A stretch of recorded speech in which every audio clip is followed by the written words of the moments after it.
شهر رمضان الذي أنزل فيه القرآن هدى للناس وبينات من الهدى والفرقان. یہ وہ خدا ہے.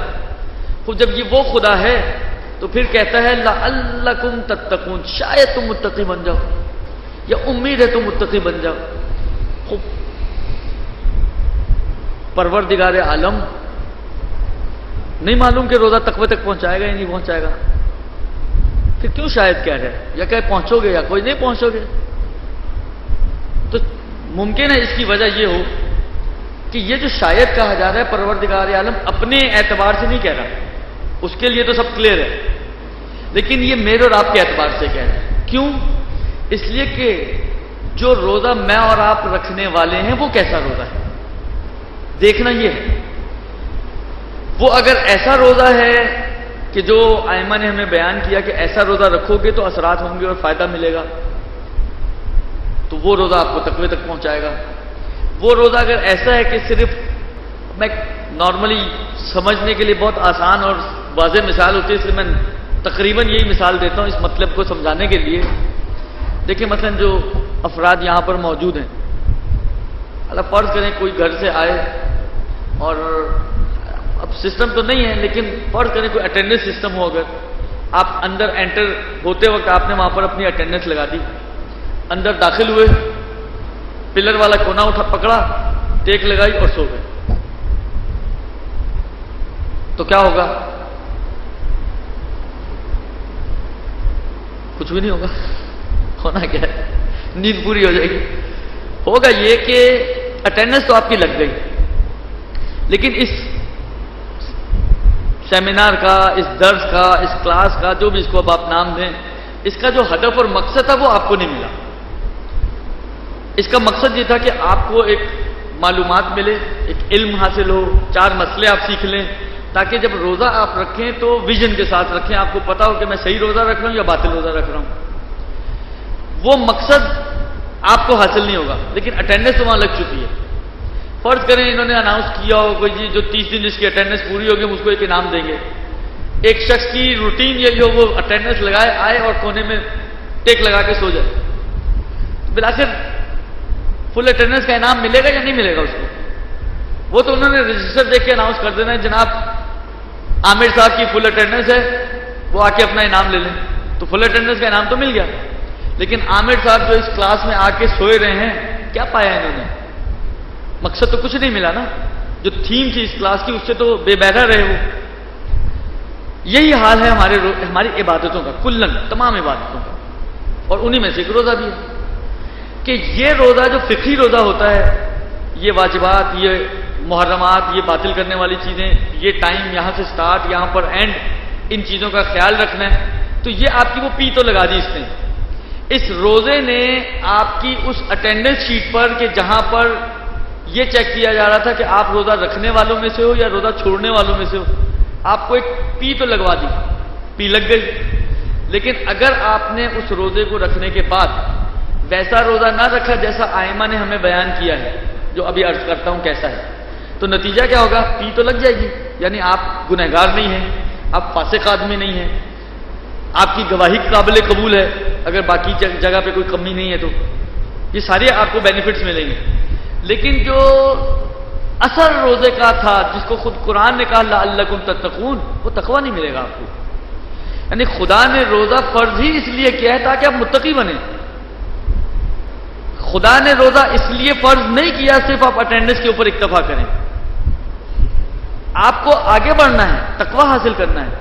اور تقویٰ اگر وہ روزہ جو چھٹے امام جعفر صادق علیہ السلام نے بیان فرمایا ہے، وہ روزہ اگر ہم رکھ لیں تو میں سمجھتا ہوں کہ کوئی الگ سے پاپڑ بیلنے کی ضرورت نہیں ہے، اسی روزے میں تقویٰ مل جائے گا آپ کو. وہ روزہ کیا ہے؟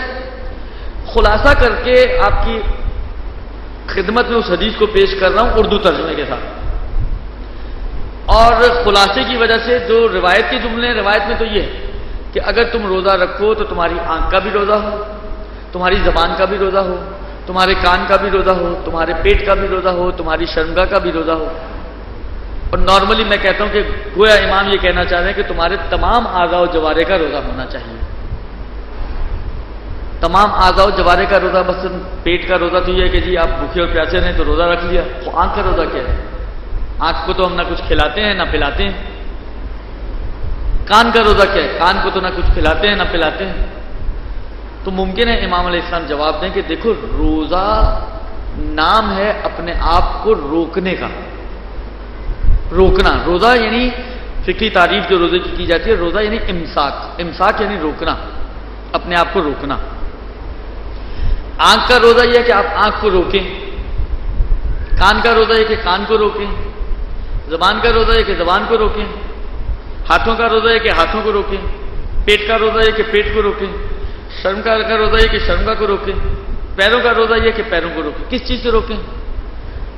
حرام کام سے روکیں. آنکھ کو حرام سے روکیں گے، یہ آنکھ کا روزہ ہے. کان کو حرام سے روکیں گے، یہ کان کا روزہ ہے. زبان کو حرام سے روکیں گے، یہ زبان کا روزہ ہے. شکم کو، شرمگاہ کو، ہاتھوں کو، پیروں کو حرام سے روکیں گے، یہ ان کا روزہ ہے. بس تمام اعضاء جو خدا نے آپ کو دیے ہیں ان کو خدا کی معصیت سے روکنا، یہ ان کا روزہ ہے. اور 30 دن پروردگار عالم آپ کو اس پریکٹس کروا رہا ہے اس بات کی کہ آپ آنکھوں کو بھی روکیں، کانوں کو بھی روکیں، ہاتھوں کو بھی روکیں اور باقی اعضاء کو بھی روکیں. اب آپ خود سوچیں، اگر 30 دن آپ ایک پریکٹس کر رہے ہیں، یعنی میرا اپنا ذاتی خیال یہ ہے، بعض روایتوں کی روشنی میں البتہ یہ میں خیال پیش کر رہا ہوں، ذاتی خیال بالکل اپنی ذات کی وجہ سے نہیں عرض کر رہا ہوں، کہ پروردگار عالم کی نگاہ میں یہ 30 دن آپ کے لیے کافی ہیں. اگر کافی نہ ہوتے تو خدا 40 دن کے بھی تو روزے رکھ سکتا تھا نا. حضرت موسیٰ علیہ السلام 30 دن کے چلے پہ گئے، 30 دن کے لیے گئے تھے. خدا نے کہا اس کو 40 کر کے پورا چلہ کر دو. کیوں؟ اس لیے کہ خدا سمجھ رہا تھا کہ 10-30 دن میں وہ بات نہیں بنی جو 40 دن میں بننے والی ہے. خوب یہی کام خدا ہماری نسبت بھی کر سکتا تھا کہ دیکھو 30 دن میں وہ کام نہیں بنے گا، لہذا 40 دن روزے رکھو تم. لیکن خدا نے یہ کام نہیں کیا. واجب 30 ہی دن کے قرار دیے، لازمی 30 دن آپ کو رکھنے.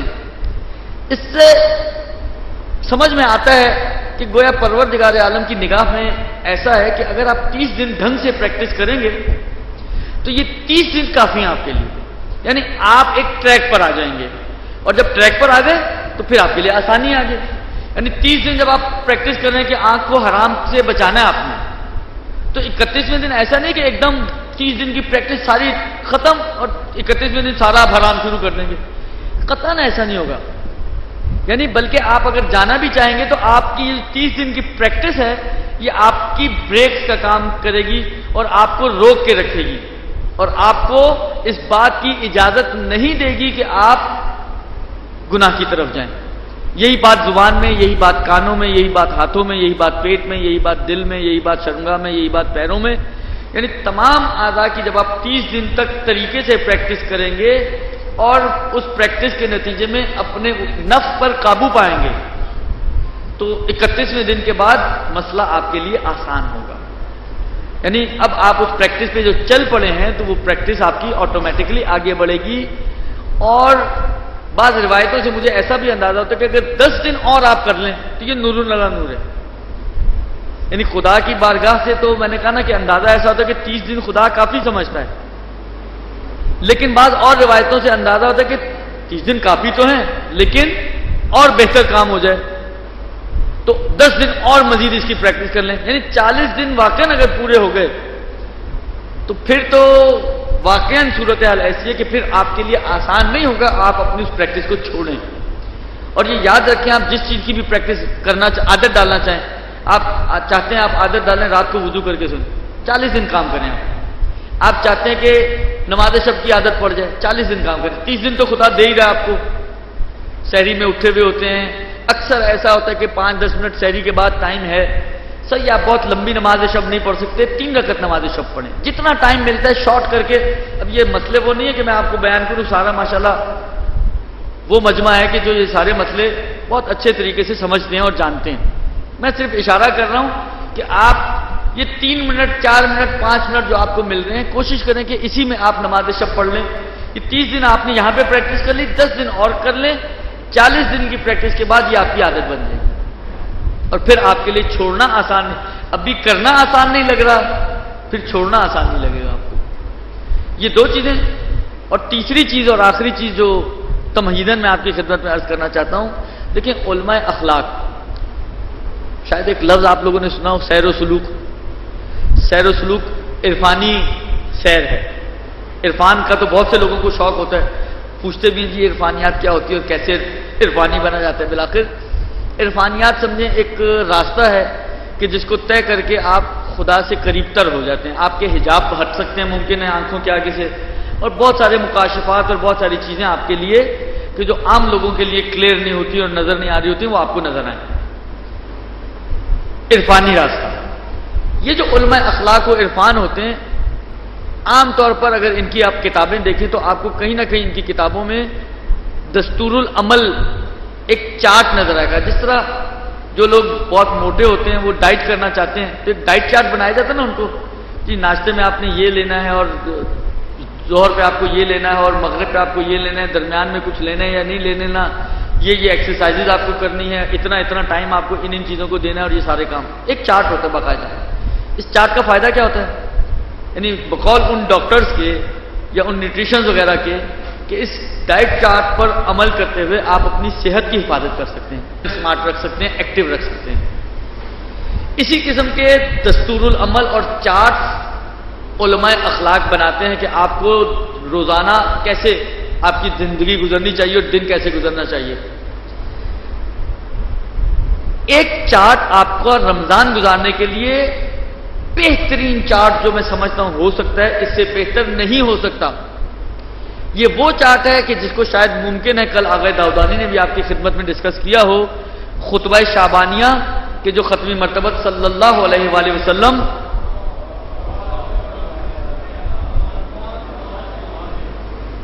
انہوں نے شعبان کے آخر میں، آخری جمعے میں، رمضان کے استقبال میں وہ خطبہ بیان فرمایا.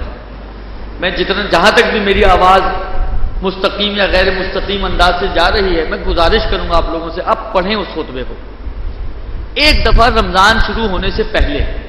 دیکھیں اس میں بہت ساری ایسی چیزیں ہیں کہ اگر آپ آدھے رمضان میں 20 دن گزرنے کے بعد، 25 دن گزرنے کے بعد شبہ قدر میں آپ کہیں جی رات جاگنا ہے، چلو شبہ قدر میں پڑھ لیں گے، آپ کو اتنا دکھ ہوگا کہ ہم نے پہلے کیوں نہیں پڑھا اس کو. اس لیے کہ بہت ساری چیزیں ایسی ہیں کہ جو آپ اپنی روٹین میں لا سکتے ہیں اور روٹین میں لانے کے ذریعے سے آپ اس اتنے سارے اجر و ثواب کو کہ جو اس رمضان میں پروردگار عالم بانٹ رہا ہے، آپ اپنے آپ کو محروم نہ ہونے دیں. میں صرف 2 چیزیں آپ کے ساتھ اس خطبے میں سے ڈسکس کروں گا. میں اس لیے ان کو ڈسکس کر رہا ہوں کہ خطبے میں اس کی خاص تاکید آئی ہے، اس کا اجر و ثواب بھی بیان کیا. میں کچھ بھی بیان نہیں کر رہا ہوں، وہ آپ خود جا کے پڑھیں، لیکن اس کو آسان کر رہا ہوں آپ کے لیے تاکہ آپ کا یہ نہ ہو آپ کہیں یار مولانا کہیں آپ نے کاش پہلے بول دیا ہوتا. تو یہ کاش تو کچھ بھی نہیں کرتا نا، اس سے کاش سے کچھ حاصل نہیں ہوتا. لہذا میں آپ کی خدمت میں 2 چیزوں کو شیئر کرنا چاہتا ہوں. ایک اس میں تاکید ہے یہ قرآن، تلاوت قرآن. اور رمضان میں تلاوت ایک آیت کی تلاوت کا ثواب اتنا ہے کہ جو پورے دوسرے مہینوں میں پورے قرآن کا اجر و ثواب ہے. کتنا ثواب ہے، کتنا ثواب ہے. فرض کریں ایک آیت پڑھنے پہ 1 نیکی آپ کو ملنی ہے. تقریباً 6,500 آیتیں ہیں. تو اگر آپ 6,500 آیتیں پڑھیں گے تو 6,500 نیکیاں ملیں گی. یہاں پر ایک آیت پڑھنے سے 6,500 نیکی آپ کو مل رہی ہے. کتنا ثواب ہے. اسی طرح مستحب نمازوں کا بھی بہت ثواب ہے. میں آپ کی خدمت میں عرض کروں کہ دیکھیں جو میں اس خطبے سے سمجھتا ہوں ایک طالب علم ہونے کے ناطے سے میں وہ آپ کی خدمت میں شیئر کر رہا ہوں. ممکن آپ کسی اور سے ڈسکس کریں کوئی جی میری سمجھ میں نہیں آ رہا، لیکن میری سمجھ میں جو آ رہا ہے میں وہ ڈسکس کر رہا ہوں. جو ظاہری الفاظ ہیں خطبے کے اس کے حوالے سے خطبے میں جو تاکید کی ہے وہ یہ کہ تلاوت قرآن کرو. تلاوت قرآن اس میں کہیں یہ شرط نہیں آئی کہ جب قرآن جب بھی لے کر بیٹھے تو نیا سورہ ہونا چاہیے، جب بھی لے کے بیٹھو تو نیا پارا ہونا چاہیے، ایک سورے کو تکرار نہیں کر سکتے، تکرار کرو گے تو پوائنٹس کم ہو جائیں گے. ایسا کچھ نہیں آیا. یہ قرآن یہ خطبہ کہہ رہے کہ تلاوت قرآن کرو. آپ لوگ آفیسز جاتے ہیں، آپ لوگ آفیسز سے آتے ہیں، گروسری کے لیے جاتے ہیں، درسوں میں آتے ہیں، درسوں میں جاتے ہیں. یہ سارے وہ سپورٹس ہوتے ہیں کہ اس میں آپ آنے جانے میں آپ کا وقت لگ رہا ہوتا ہے. اسی آنے جانے کے دوران آپ کو جتنے سورے حفظ ہیں آپ ان کو تلاوت کرتے رہیں، آپ کو تلاوت قرآن کا ثواب ملتا رہے گا. اور بے عینی وہ دیکھیں، آپ کو فرض کریں اب مثال، ممکن ہے کوئی کہے مجھے تو صرف 2 ہی سورے آتے ہیں جو میں نماز میں پڑھتا ہوں، الحمد اور قل ہو اللہ، یہ بھی ہو سکتا ہے، کوئی مسئلہ نہیں ہے۔ آپ الحمد سے شروع کریں، الحمد پڑھیں، قل ہو اللہ پڑھیں، دوبارہ سے الحمد پڑھیں، دوبارہ سے قل ہو اللہ پڑھیں، دوبارہ سے، مگر کیا تلاوت قرآن نہیں ہے؟ تلاوت قرآن ہے۔ اگر تلاوت قرآن ہے تو ہر آیت پہ وہی اجر و ثواب آپ کو ملے گا کہ جو اس شخص کو مل رہا ہے کہ جو ہر روز نئی آیت پڑھ رہا ہے، ہر روز آگے بڑھ رہا ہے۔ آپ وہیں کھڑے ہوئے ہیں، وہ آگے بڑھ رہا ہے۔ جس طرح ایک جو ہے وہ گراؤنڈ میں واک کر رہا ہوتا ہے تو وہ آگے بڑھ رہا ہوتا ہے، ایک اپنی سائیکل پہ کھڑا واک کر رہا ہوتا ہے تو وہی کھڑا پاؤں چلا رہا ہوتا ہے۔ سمجھے، یہ 2 طرح کے لوگ ہیں، لیکن فائدہ تو دونوں کو مل رہا ہے نا۔ جو سائیکل پہ کھڑا پاؤں چلا رہا ہے اس کو بھی فائدہ مل رہا ہے، اور جو گراؤنڈ میں واکنگ کر رہا ہے اس کو بھی فائدہ مل رہا ہے۔ دونوں کو واکنگ کا فائدہ اور اس کے پاؤں ہلنے کا جو فائدہ ہے، جو اس کے پیٹ کی چربی ہے وہ اس کی دونوں کی پگھل رہی ہے۔ تو یہی حال یہاں پہ بھی ہے، ایک قرآن ریپیٹ کر کے پڑھ رہا ہے سب نے، وہ سائیکل پہ کھڑا ہوا ہے، اور ایک قرآن آگے بڑھ کے پڑھ رہا ہے، بس جس کو پورا قرآن پڑھنا آتا ہے تو وہ آگے بڑھتا جا رہا ہے، تو گویا وہ گراؤنڈ میں پڑھ رہا ہے۔ تو ثواب دونوں کو ملے گا، بینیفٹس دونوں کو ملیں گے، اور ایک جیسے بینیفٹس دونوں کو ملیں گے۔ یہ ایک چیز۔ اسی طریقے سے نماز کی بھی تاکید ہے، اور مستحب نماز آپ چلتے پھرتے پڑھ سکتی ہیں۔ شرط یہ کہ صرف وضو ہونا چاہیے آپ کا، قبلہ آپ کا معاف ہو جائے گا، چلتے پھرتے جو بدن آپ کا جتنا ہل رہا ہے وہ معاف ہو جائے گا۔ باقی آپ باتیں نہیں کر سکتے، اس کا خیال رکھنا ہوگا آپ کو۔ لیکن آپ یہی فرض کریں اگر کوئی وضو کر کے نکلا ہے تو وہ نمازیں پڑھ سکتے ہیں اسی ٹائم میں۔ رات کو نماز شب نہیں پڑھ سکے، چلتے آفس جاتے ہوئے قضا کر لیں۔ آپ گاڑی میں بیٹھیں، فرض کریں 20 منٹ کی ڈرائیو ہے آپ کی، خوب گاڑی میں بیٹھیں، نیت کریں، اور ساتھ ڈرائیو بھی ہو رہی ہے، آفس بھی ہو گئی، نماز شب قضا بھی ہو گئی، مستحب نماز پڑھنے کا بھی ثواب مل گیا، نماز شب قضا بھی ہو گئی، اور آپ کا روزے میں عبادت بھی ساتھ ساتھ چلتی جا رہی ہے۔ یہ 2 چیزیں ایسی ہیں کہ جو آپ چلتے پھرتے کر سکتے ہیں۔ لہذا اس کے علاوہ بڑوں کا خیال رکھنا، یتیموں کا خیال رکھنا، ایک دوسرے کا خیال رکھنا، روزہ افطار کروانا، دعاؤں کے حوالے سے، یعنی حقوق اللہ اور حقوق العباد دونوں کو کور کیے پیغمبر نے اس خطبے میں۔ اور میں آپ کی خدمت میں عرض کروں، میرا ذاتی نظریہ یہ ہے کہ آپ سب کچھ چھوڑ دیں۔ آغا عامر نے کیا کہا، آغا نادر نے کیا کہا، آغا داؤدانی نے کیا کہا، آغا روحانی نے کیا کہا، آپ یہ دیکھیں آغا رسول خدا نے کیا کہا اور اس پر عمل کریں بس۔ یعنی ممکن ہے آغا، یہ جو آغیون ہیں بہرحال بزرگان ہیں، وہ اپنی جیب سے تو کچھ نہیں کہہ رہے ہوں گے، مختلف روایتوں کے اعتبار سے کہہ رہے ہوتے ہیں، لیکن مسئلہ یہ ہوتا ہے کہ اتنا کچھ ہو جاتا ہے پھر انسان کنفیوز ہو جاتا ہے، میں کروں تو کیا کروں، یہ کروں وہ کروں وہ کروں، یہ پڑھوں وہ پڑھوں۔ مفاتیح کھول کے بیٹھے ہیں آپ تو 15 دعائیں ہیں، آپ کے پاس اتنا ٹائم نہیں، آپ کہتے ہیں 15 کی 15 بند کی چھوڑ دی، کیوں 15 پڑھنے کا ٹائم ہی نہیں ہے۔ وہ کس نے کہا 15 پڑھو، آپ کوئی ایک پڑھ لو، آپ کوئی ایک پڑھ لو، آپ پوری تو بند نہ کرو۔ اگر 15 کا ٹائم نہیں ہے، امیر المومنین علی بن ابی طالب علیہ الصلوۃ والسلام ارشاد فرماتے ہیں ما لا یدرک کلہ لا یترک کلہ، اگر پورا نہیں کر سکتے تو پورا چھوڑ بھی نہ دو، جتنا کر سکتے اتنا کرو۔ لہذا میں سمجھتا ہوں کہ بہترین دستور العمل ہے، اس کے مطابق آپ عمل کریں۔ آپ کا رمضان یعنی واقعاً آپ کو لگے گا آپ نے رمضان گزارا ہے، آپ کو لگے گا آپ نے ایک اس مہینے کو پایا ہے کہ جو واقعاً رحمتوں اور برکتوں اور مغفرتوں کا مہینہ، یہ واقعاً آپ کو فیل ہوگا۔ یعنی واقعاً میں بتا رہا ہوں، آپ اس دستور العمل، لیکن عمل کریں اس کے اوپر طریقے سے، آپ کو فیل ہوگا کہ آپ کو کچھ ملا ہے اس رمضان سے۔ بس یہ 2-3 باتیں مجھے آپ کی خدمت میں اس کے حوالے سے پیش کرنی تھی۔ اب ہم چلتے ہیں اپنے موضوع کی طرف، جو موضوع دیا گیا ہے، اور وہ ہے احکام رمضان۔ دیکھیے، ہر عبادت بلکہ ہر کام، کوئی بھی دنیاوی کام ہو یا دینی کام ہو، کسی بھی کام کرنے کو اس کا بہترین طریقہ یہ ہے کہ پہلے اس کام کی ضروری معلومات کہ جس کے ذریعے وہ کام سنور بھی سکتا ہے اور بگڑ بھی سکتا ہے، وہ آپ کے پاس ہونی چاہیے۔ فرض کریں میں کبھی میرا کوئی تعلق ہی نہیں رہا، فرض کریں کنسٹرکشن کے کام سے، اور میں کہوں جی میں اپنا گھر خود بنواؤں گا، اپنے حساب سے بنواؤں گا، تو 10 جگہ پہ میں ایسی غلطیاں کروں گا کہ ممکن ہے یہ گھر پورا ہونے سے پہلے ہی نیچے آ جائے۔ اس لیے کہ میں نے جو ٹیکنیکل چیزیں جو خیال رکھنے کی ضرورت ہوتی ہے مجھے تو کچھ پتہ ہی نہیں ان کا، اور میں نے خیال بھی نہیں رکھا، نتیجہ کیا ہوگا؟ اولا تو میرا اپنا خیال ہے کہ یہ گھر بنے گا ہی نہیں، لیکن اگر خدا نہ خواستہ بن بھی گیا تو جلدی نیچے آ جائے گا، اس لیے کہ بہت سی جگہ پہ میں گڑبڑ کر رہا ہوں گا جس کا مجھے احساس ہی نہیں ہوگا، اور بہت سارے فالٹس اس گھر کے اندر ہوں گے کہ جو میرے ہاتھ سے بنا ہوگا۔ یہ ایک نارمل چیز ہے، شاید اس کو اس سے زیادہ وضاحت کی ضرورت نہیں ہے۔ یہی چیز دین میں بھی ہے۔ آپ نماز پڑھنے جائیں، دیکھیں اتفاق سے حج میں تو ہماری یہ پریکٹس ہے، آپ دیکھتے ہیں بالآخر کتنا لوگ اس بات میں اس کی کیئر کرتے ہیں کہ آپ کون سے گروپ کے ساتھ جا رہے ہیں، عالم دین کون سا ہے۔ عالم دین کے اوپر انفسائز اس لیے ہوتا ہے کہ بالآخر حج ایک قیمتی عبادت بھی ہے اور اہم عبادت بھی ہے، جسمانی مشکلات بھی ہیں اس کے اندر اور مالی مشکلات بھی ہیں، تو ہم یہ نہیں چاہتے کہ وہ عبادت ہماری کسی طریقے سے بھی ضائع ہو، لہٰذا بہت زیادہ زور دیا جاتا ہے کس کے ساتھ جا رہے ہو کس کے ساتھ نہیں جا رہے ہو، ان کو چھوڑ دو، ان کے ساتھ چل جاؤ، اس کے ساتھ اچھے مولانا ہیں وغیرہ وغیرہ،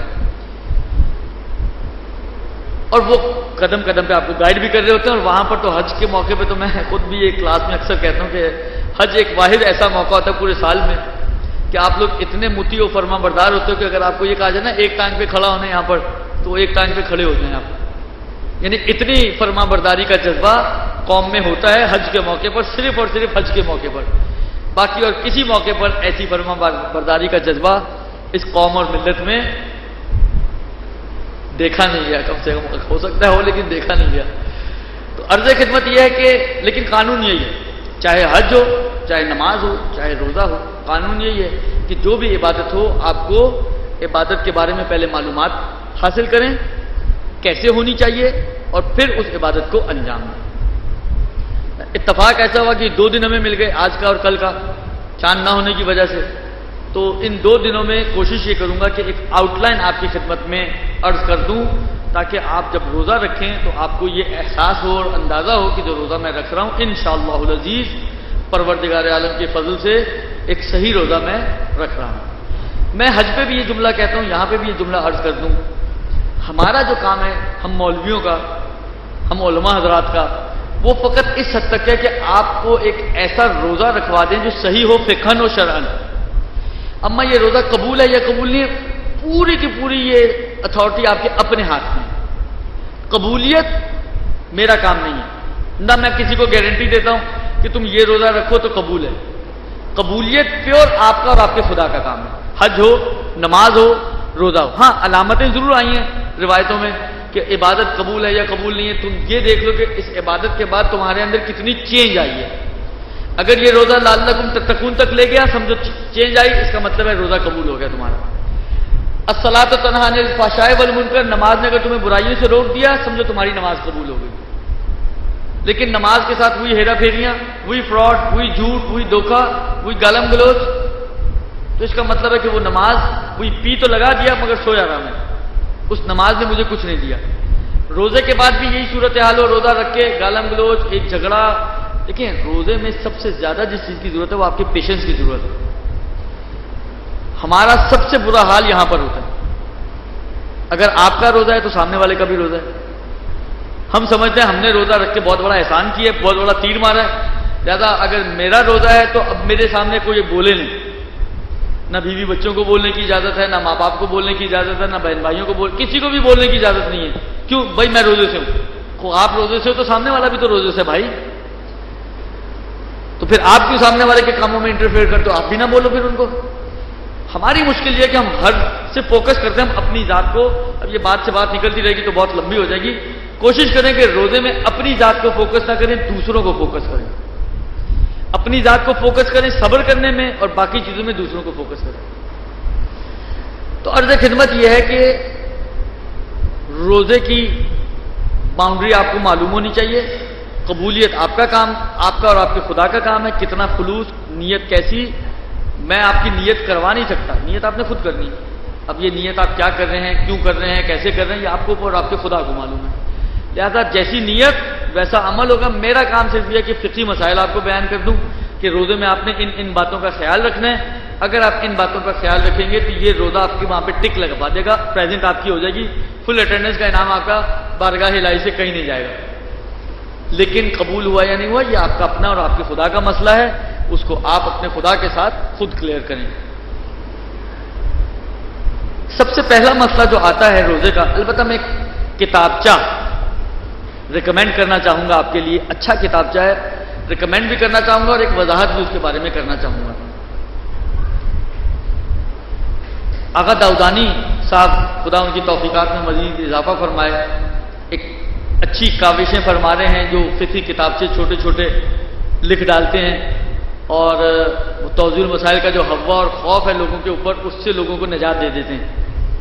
روزے کے بارے میں بھی ان کا کتابچہ موجود ہے، میری نظروں سے بھی گزرا ہے، اچھا کتابچہ ہے، مفید، مختصر و مفید، تقریباً جو ہمیں پیش آنے والی چیزیں ہیں اس کو انہوں نے کور کرنے کی کوشش کی ہے، اور ایک اچھی کوشش اور کاوش ہے، اور ماشاءاللہ بہت آپ کو ان کا انداز بھی معلوم ہے، سلیس انداز ہے، صاف زبان ہے، خدا ان کی انشاءاللہ ان زحمتوں کو قبول فرمائے۔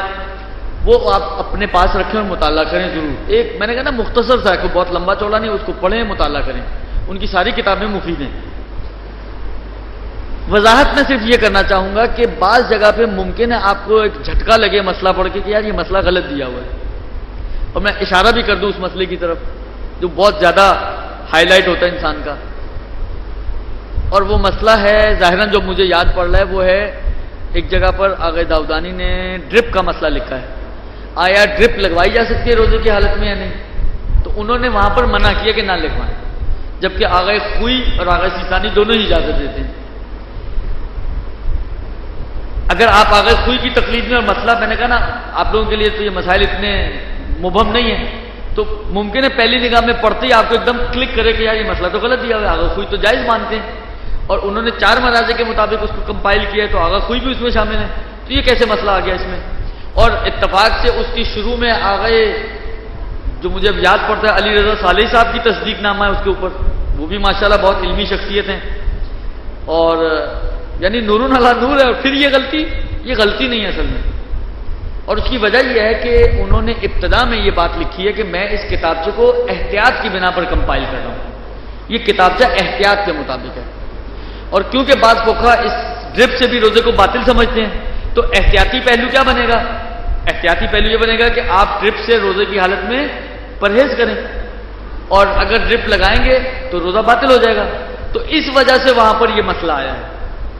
مسئلہ غلط نہیں ہے، مسئلہ احتیاط کے مطابق انہوں نے لکھنے کی کوشش کی ہے، جس کی وجہ سے بہت سارے لوگ، میں نے یہ سنا ہے اس لیے یہ وضاحت کر رہا ہوں، بہت سارے لوگ یہ سمجھتے ہیں کہ جی آغا نے یہاں پہ مسئلہ غلط لکھ دیا، وہ احتیاط کی وجہ سے انہوں نے وہ مسئلہ لکھا، ورنہ مسئلہ آغا خوئی کا اور آغا سیستانی کا اس مسئلے سے جو لکھا ہوا ہے تھوڑا سا مختلف ہے، اور کیونکہ انہوں نے شروع میں وضاحت کی اس لیے ہر جگہ پر انہوں نے خاص اس کو پرٹیکولرلی جو پوائنٹ آؤٹ نہیں کیا کہ یہ مسئلہ جو ہے اختلافی ہے اور ہم نے احتیاط کے مطابق لکھا ہے، وہ ایک فارمولہ انہوں نے شروع میں دے دیا کہ جی میں اس کتابچے کو، پورے کتابچے کو پوری کوشش کر رہا ہوں کہ جہاں جہاں پاسبل ہو احتیاط کے مطابق مرتب کروں، لہذا پھر ہر جگہ پر انہوں نے اس کو پوائنٹ آؤٹ نہیں کیا ہے، تو یہ ایک اچھا مفید کتابچہ ہے، اس کا آپ ضرور مطالعہ کر لیجیے گا، ممکن ہے جو باتیں یہاں رہ جائیں وہ وہاں پر آپ کو مل جائیں گی۔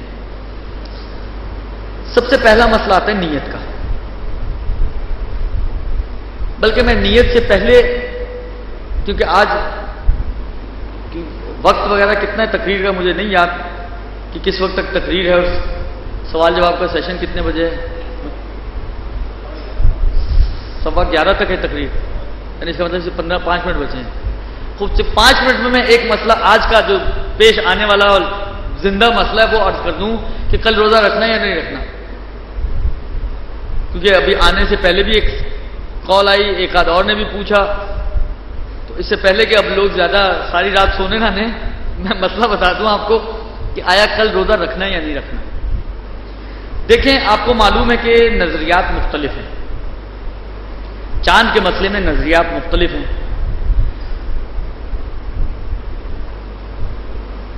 آغا خوئی کے حساب سے تو تقریباً کل روزہ ہوگا، اس لیے کہ مجھے ابھی کسی صاحب نے بیان کیا موثق کہ دارالسلام میں چاند ہو چکا ہے، اور اکثر ہماری عید دارالسلام کے چاند ہی پر ہوتی ہے، تو یہ انصاف نہیں ہوگا کہ ہم عید تو دارالسلام کے چاند سے رکھیں اور روزے کے لیے کراچی کے چاند کا انتظار کریں۔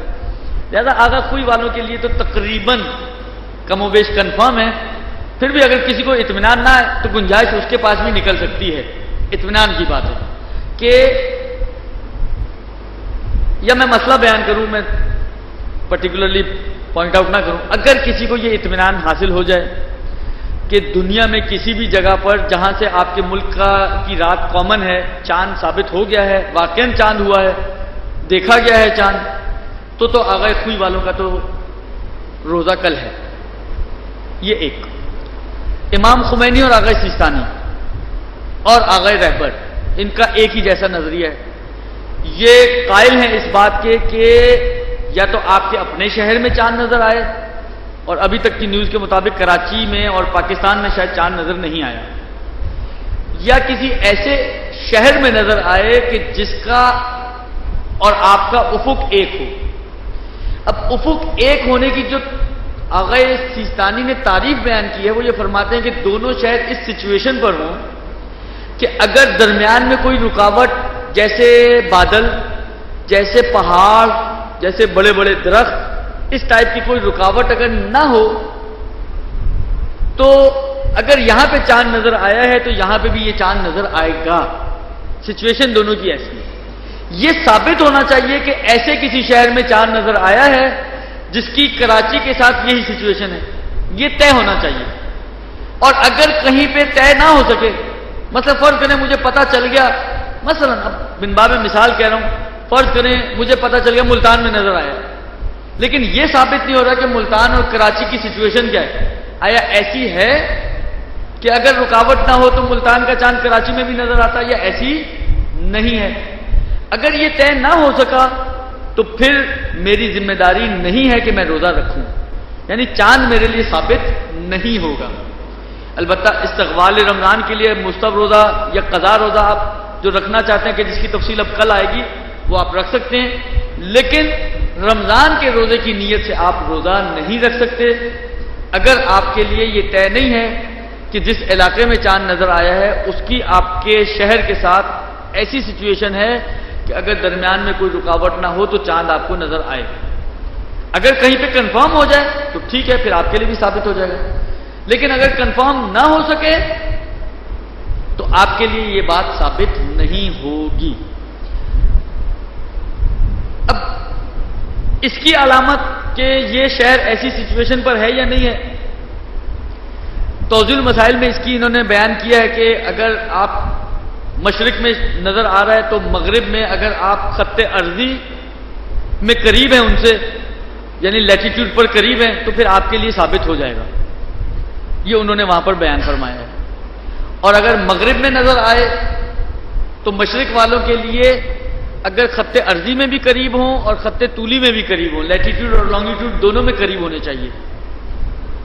اور پھر اس کی ایک علامت انہوں نے بلکہ ایک اور چیز کو ایڈ کیا ہے کہ چاند جو نظر آیا ہے جتنی دیر رکا ہے، وہ جو دو شہر ہیں ان کے درمیان جو غروب کا ڈفرنس ہے، مثلا ممکن ہے دونوں کے افق میں ایک میں غروب 40 پہ ہو رہا ہے تو ایک میں 50 پہ ہو رہا ہے، تو 10 منٹ کا ڈفرنس ہے، اس سے کم نہ ہو۔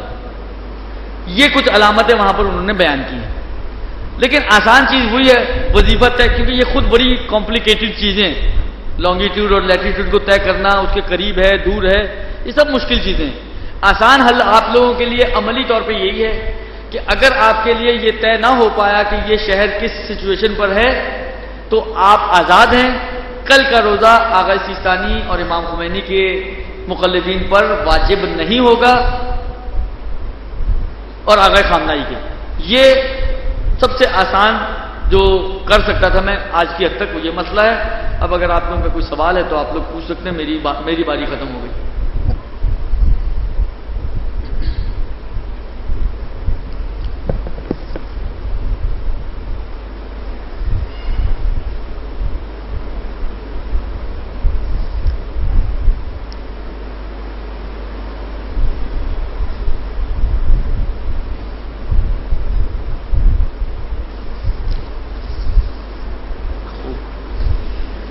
دو سوال آئے ہیں،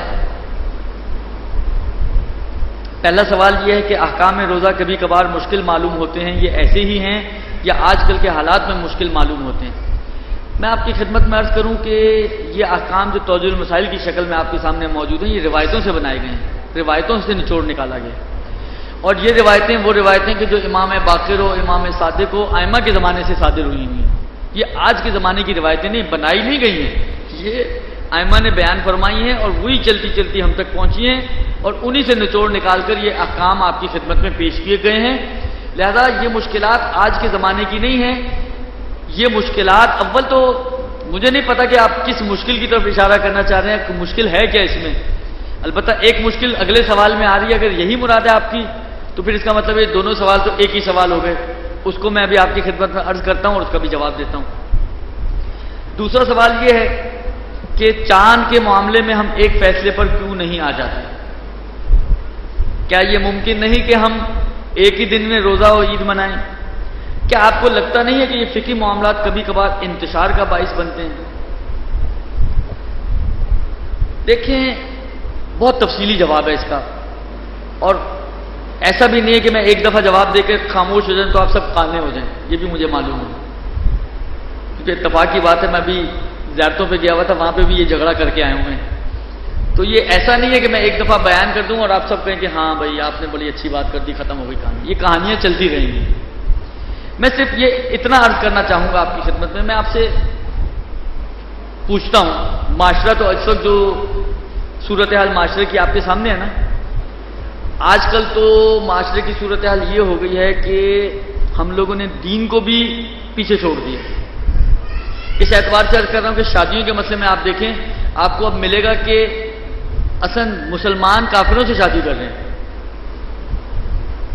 کافروں سے شادی کر رہے ہیں مسلمان، یعنی تعجب کی بات نہیں ہے کہ آپ مسلمان مر گئے جو کافروں کی نوبت آ گئی ہے، لیکن کر رہے ہیں۔ حالانکہ میں ابھی اتنے ایکسٹریم پہ نہیں جانا چاہتا، لیکن جائز حد تک بھی اگر ہم دیکھیں تو شیعہ سنی کی شادی ہمارے یہاں بہت کامن ہے، یعنی یہ کوئی ایسا مسئلہ نہیں ہے آپ کہیں کہ بہت ہی شاذ و نادر ریئر مسئلہ ہے، نہیں۔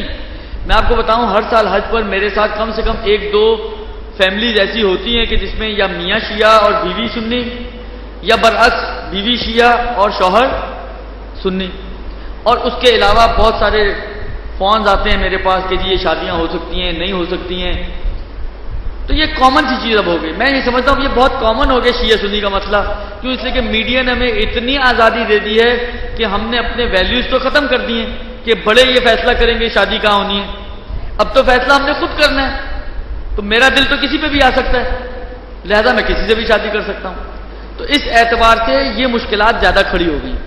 تو اس وقت ایک بہت کامن چیز ہوگی شیعہ سنی کی شادی۔ میں اپنے جو پرسنل ایکسپیرینسز ہیں میں وہ آپ کی خدمت میں شیئر کر رہا ہوں، جو حج کے میں بتا رہا ہوں آپ کو۔ یقین مانیں آپ، ہر سال کوئی نہ کوئی ایسا کپل ہوتا ہے میرے ساتھ، ایک دو تین اس طرح، اور یہ بھی یقین مانیں آپ کہ ایسے لوگ بعض اوقات آ کے بتاتے ہیں آغا صاحب ہماری شادی کو 25 سال ہو گئے، آج تک الحمدللہ کبھی جھگڑا نہیں ہوا۔ کوئی آ کے کہتا ہے آغا صاحب ہماری شادی کو 40 سال ہو گئے، آج تک الحمدللہ کبھی ہمارا جھگڑا نہیں ہوا۔ شیعہ سنی ہے۔ مجھے آپ یہ بتائیں کہ ایک ہی گھر میں دو الگ الگ مذہب رہ رہے ہیں، ایک شیعہ ہے ایک سنی ہے، اچھا فرض ہمارا یہ ہے کہ شیعہ سنی نہیں ہوا اور سنی شیعہ نہیں ہوا، وہ شیعہ شیعہ بن کے رہ رہا ہے، وہ سنی سنی بن کے رہ رہی ہے، یا برعکس، تو اس کا مطلب یہ ہے کہ شیعہ سنی میں کچھ ڈفرینسز تو ہے ہی نا۔ اب یہی لوگ جب روزہ افطار کرتے ہوں گے، ایک 10 منٹ پہلے افطار کرتی یا کرتا ہوگا، ایک 10 منٹ بعد افطار کرتا ہوگا یا نہیں ہوتا ہوگا؟ خوب ایک ہاتھ کھول کے نماز پڑھتا ہوگا، ایک ہاتھ باندھ کے نماز پڑھتا ہوگا، ایک مہر پہ سجدہ کرتا ہوگا، ایک کارپیٹ پہ سجدہ کرتا ہوگا۔ یہ تو وہ موٹے موٹی چیزیں، ایک وضو شیعہ طریقے سے کرتا ہوگا، ایک وضو سنی طریقے سے کرتا ہوگا۔ یہ وہ موٹی موٹی چیزیں جو میں آپ کی خدمت میں عرض کر رہا ہوں کہ جو ہوتی ہوں گی ہر گھر میں، اس کے باوجود وہ کہہ رہے ہیں کہ 40 سال ہو گئے، 20 سال ہو گئے، 25 سال ہو گئے، ہمارا آج تک کبھی جھگڑا نہیں ہوا۔ کیوں جھگڑا نہیں ہوا؟ یہ تو ہر روز ہونا چاہیے، جب افطار کا ٹائم ہو، فرض کریں میاں سنی ہے بیوی شیعہ ہے، جب میاں بیٹھے گا افطار کرنے کے لیے آواز دے گا تو کہا تم بھی میرے ساتھ افطار کرو گے کہ میں نہیں کروں، میں تو 10 منٹ بعد کروں گی، تو جھگڑا تو ہر روز ہونا چاہیے۔ مگر وہ کہہ رہے 40 سال رہتے ہوئے ساتھ ہو گئے مگر جھگڑا نہیں ہوا. نماز کا وقت 10 منٹ پہلے 10 منٹ بعد، تو روز جھگڑا ہونا چاہیے. تم نے 10 منٹ پہلے نماز پڑھ لی، وقت سے پہلے کیوں نماز پڑھ رہی ہو؟ تم وقت ہونے کے بعد نماز پڑھو. وہ کہے گی تم نے نماز مکرو کر کے پڑھ لی، تم کیوں مکرو کر رہے ہو اپنی نماز؟ وقت پہ کیوں نہیں نماز پڑھتے ہو؟ تو روز جھگڑا ہونا چاہیے. مگر وہ کہتے ہیں جی 20 سال ہو گئے، 25 سال ہو گئے، 30 سال ہو گئے، 40 سال ہو گئے مگر جھگڑا نہیں ہوا. کیوں نہیں ہوا جھگڑا؟ صرف وجہ ایک ہے جو میں سمجھتا ہوں، اور وہ یہ کہ دونوں اپنے اپنے وظیفے پہ عمل کر رہے ہیں. دونوں اپنے اپنے وظیفے پہ عمل کر رہے ہیں. میں اس کے وظیفے میں ٹانگ نہیں مار رہا، وہ میرے وظیفے میں ٹانگ نہیں مار رہی. جب دونوں ایک دوسرے کے وظائف میں انٹرفیئر نہیں کریں گے، میں اس کے وظیفے کے لیے رکاوٹ نہیں بن رہا، وہ میرے وظیفے کے لیے رکاوٹ نہیں بن رہی، تو نتیجہ کیا نکلے گا؟ دو الگ الگ مذہب بھی ایک گھر میں رہ سکتے ہیں. تو اگر دو صرف ایک ہی مسئلہ ہمارا زیادہ شد و مت سے اچھلتا ہے، وہ چاند کا مسئلہ ہے، اور وہ بھی اس اینڈ پہ زیادہ نہیں اچھلتا جتنا دوسرے اینڈ پہ اچھلتا ہے. اور سوال میں بھی عید کی بات زیادہ کی ہے انہوں نے، درست. اب مسئلہ یہ ہے کہ دیکھیں، اگر بات وظیفے کی ہے، میں آغا کوئی کی تقلید میں ہوں، میری بیوی فرض کریں امام خمینی کی تقلید میں، ایک میرا وظیفہ ہے، ایک اس کا وظیفہ ہے. میں اپنے وظیفے پہ عمل کروں، وہ اپنے وظیفے پہ عمل کرے، نہ میں اس کو چھیڑوں نہ وہ مجھے چھیڑے، تو کیوں جھگڑا ہوگا؟ مشکل کہاں ہوگی؟ اچھا، یہ سوال یہ آغا داؤدانی کی کتاب میں بھی موجود ہے، انہوں نے بھی اچھے انداز سے اس کو تھوڑا سا حل کرنے کی کوشش کی ہے. اس میں بھی باقی باتیں آپ پڑھیے گا، لیکن میں صرف اتنا عرض کروں گا آپ کی خدمت میں. دیکھیے، میں آغا خوئی والے کیوں دیکھتے ہیں کہ آغا سیستانی اور آغا خمینی والے کیا کر رہے ہیں؟ آغا خمینی اور سیستانی والے کیوں دیکھتے ہیں کہ آغا خوئی والے کیا کر رہے ہیں؟ ہر کوئی اپنے وظیفے کو دیکھے اور اپنے عمل کو دیکھے، کوئی جھگڑا نہیں ہوگا، کوئی مشکل نہیں ہوگی. یہ ایک چیز. دوسری چیز یہ بھی ہو سکتی ہے کہ ہم اگر بہت ہی شوق ہے آپ لوگوں کو کہ جی مل بیٹھیں اور ایک ہو جائیں، لیکن فقہ تو یہ ایک نہیں ہو سکتے. یہ لکھ لیں میری بات، یہ علمی رکاوٹیں ہیں. یہ جو میں کہہ رہا ہوں نہیں ہو سکتے، نعوذ باللہ اس وجہ سے نہیں کہ ان کی ذاتی اغراض ہیں جو جمع نہیں ہونے دیتی ان کو، نہیں، علمی مشکلات ہیں جس کی وجہ سے ایک نہیں ہو سکتے اور ایک فتویٰ نہیں دے سکتے. اب وہ ڈسکس کرنے کا ٹائم نہیں ہے. لیکن میں عرض کروں آپ کی خدمت میں کہ ہم تو ایک ہو سکتے ہیں. فرض کریں جو مسئلہ آتا ہے آغا خوئی اور خمینی اور سیستانی، خمینی سیستانی ایک طرف ہیں، خامنائی یہ تینوں ایک طرف ہیں، ایک نظریہ ان کا، آغا خوئی کا الگ ہے. مسئلہ ان دو کے درمیان آتا ہے. اگر گھر میں کوئی ایسی مشکل ہے، میں آغا خوئی کا ہوں، میرے بچے آغا سیستانی کی تقلید میں، تو میرا اکثر یہ ہوتا ہے کہ جو 30واں روزہ ہوتا ہے میری افطاری ہوتی ہے، میری عید ہوتی ہے. خوب میں عید ایک دن ڈیلے کر کے منا لوں، کون سا آسمان ٹوٹے گا؟ بھائی نماز ہے نا، آپ فرادہ نماز پڑھ سکتے ہیں، گھر میں پڑھ لیں نماز. نماز کا ثواب لینا چاہتے ہیں، نماز کا ثواب آپ کو گھر میں پڑھنے سے بھی مل جائے گا. باقی کپڑے آپ نئے نہیں پہننا آپ ایک ساتھ پہننا چاہ رہے ہیں، وہ کل پہن لیں. قرآن میں تو نہیں آیا ہوا کہ آپ عید والے دن حتماً نیا لباس نہیں پہنیں گے تو گناہ ہوگا. کوئی گناہ تو نہیں ہے نا. یہ ساری چیزیں ایسی ہیں کہ جو کمپرومائز ہو سکتی ہیں. نماز کا ثواب آپ گھر میں پڑھ کے لے سکتے ہیں. باقی شیر خورما کھانے کا مسئلہ ہے، کپڑے بدلنے کا مسئلہ ہے، وہ آپ ایک دن ڈیلے کر دیں. جب بچوں کی عید کا دن ہو، شیر خورما اس دن بنا لیں، کپڑے اس دن چینج کر لیں، عیدی اس دن آپ بانٹ دیں. کیا مسئلہ ہو؟ اگر آپ چاہتے ہیں کہ نہیں وہ آپ پیچھے ہیں تو ایک کام اور بھی ہو سکتا ہے. آپ اپنے گھر والوں کو جن کا کل روزہ ہونا چاہیے تھا ان کو سفر کروا دیں. آپ ایک چکر لگا کر آئیں. یہ 44 کلومیٹر آنا جانا کوئی لمبا چوڑا چکر بھی نہیں. آج کی اس دنیا میں اور اس زندگی میں سب کے پاس ماشاءاللہ گاڑیاں ہیں، اچھی اچھی کمفرٹیبل گاڑیاں ہیں. گاڑی میں بدلا دیں سب کو، ایک چکر لگا کر آئیں. 50 کلومیٹر 40 کلومیٹر جائیں، وہاں جا کے کھجوریں کھائیں اور واپس آ جائیں. اب آپ نے شیر خورما بنانا ہے، آپ نے کپڑے پہ جو کرنا کر لیں. خوب شریعت نے تو آپ کو دی سہولت. یہ آپ کہہ رہے ہیں کہ جی شریعت انتشار کا سبب بن رہی ہے. شریعت نے کب انتشار پھیلایا؟ یہ تو آپ غربی دنیا والی بات کر رہے ہیں کہ مسلمان از اکول ٹو ٹیررزم. آپ کہیں گے شریعت از اکول ٹو انتشار. تو شریعت تو آپ کو سولوشن دے رہی ہے. آپ اگر انتشارات سے بچنا چاہتے ہیں تو دو راہیں ہیں آپ کی، یا میں آگے چلا جاؤں یا آگے والوں کو پیچھے لے آؤں. دونوں چیزیں ہو سکتی ہیں. آپ انتشار سے بچ جائیں گے، گناہ بھی نہیں ہوگا، سفر کرنے میں کوئی گناہ نہیں ہے، آپ گناہ گار بھی نہیں ہیں. صرف ایک چیز آئے گی کہ ایک روزہ آپ کی گردن پر جنہوں نے سفر کر کے چھوڑا ہے ان کو بعد میں قضا کرنی ہو. میکسیمم یہ، اس سے زیادہ اور کچھ نہیں ہے. جو شوق ہے آپ کا وہ پورا ہو جائے گا کہ سب نے ایک ہی دن عید منائی یا ایک ہی دن روزہ رکھا. یہ اس کا جواب ہے. اس سے زیادہ فعلاً وقت میں گنجائش نہیں ہے. خطبہ شعبانیہ آپ کو مفاتح الجنان میں اردو میں مل جائے گا. ہائیلی ریکمینڈڈ، آج یا کل اس کو ضرور آپ پڑھیں تاکہ آپ کو افسوس نہ ہو بعد میں. مستد نماز ڈرائیو کرتے ہوئے کیسے پڑھی جائے گی؟ نیت کر کے تکبیر کہیں گے، الحمد سورہ پڑھیں گے، قبلہ معاف ہے آپ کے لیے. رکوع اور سجدے کے لیے سر سے ہلکا سا اشارہ کریں گے. اتنا اشارہ مت کیجیے گا کہ ٹھوک دیں آگے گاڑی. ہلکا سا اشارہ کریں گے. مثلا ہلکا سا سر جھکائیں گے رکوع کی نیت سے، سبحان رب العظیم و بحمدہ، سمع اللہ لمن حمدہ، سبحان رب الاعلی و بحمدہ، استغفر اللہ ربی واتوب الیہ، سبحان رب الاعلی و بحمدہ. ختم ہو گئی کہانی.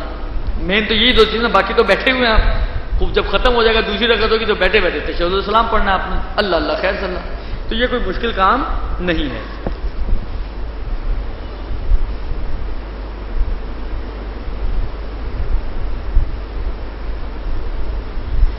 جن کی یہ کسی کی بیوی انڈیا گئی ہوئی ہیں، 3 ہفتے سے گئی ہوئی ہیں، بلاخر اگر ایک ہی شہر میں رہ رہی ہیں اور 3 ہفتے سے رہ رہی ہیں اور 8 تاریخ تک آئیں گی تو ان کو وہاں پہ روزے رکھنے ہوں گے، باقی روزے وہ یہاں کنٹینیو کریں گی. اگر دن میں کسی وقت معلوم ہو کہ آج روزہ ہے اور نہ رکھا ہو تو کیا اس کی قضا رکھنی ہوگی؟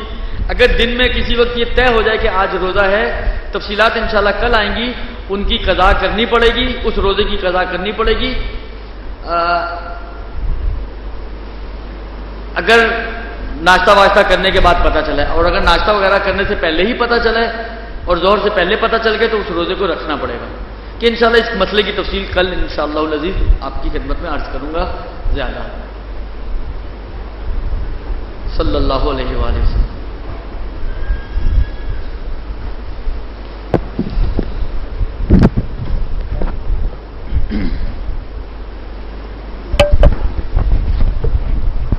خوجہ میرائی شیعہ عشری جماعت کی جانب سے شیخ الاسلام مولانا عامر یاسین صاحب کا شکریہ ادا کرتا ہوں کہ وہ آج ہمارے درمیان موجود رہے اور احکام روزہ و رمضان کے حوالے سے ہمارے سامنے انہوں نے گفتگو کی اور فقہی مسائل کو بیان کیا. کل بھی انشاءاللہ شیڈول کے مطابق اسی سلسلے کو ہم آگے بڑھائیں گے اور کل تیسرا سیشن ہوگا اس سلسلے کا جس سے مولانا عامر رضا جاسوس صاحب خطاب کریں گے. اسی موضوع کو کنٹینیو کریں گے کل 30 شعبان کو انشاءاللہ اور انشاءاللہ ٹھیک 8:30 بجے تقریب شروع ہو جائے گی. دعا سلام کی ہمارے زمان میں سن. بسم اللہ الرحمن الرحیم. اللہم کن لولیک الحجۃ ابن الحسن صلواتک علیہ وعلی آبائہ فی هذه الساعة وفي كل ساعة وليا وحافظا وقائدا وناصرا ودليلا وعينا حتى تسكنه أرضك طوعا وتمتعه فيها طويلا.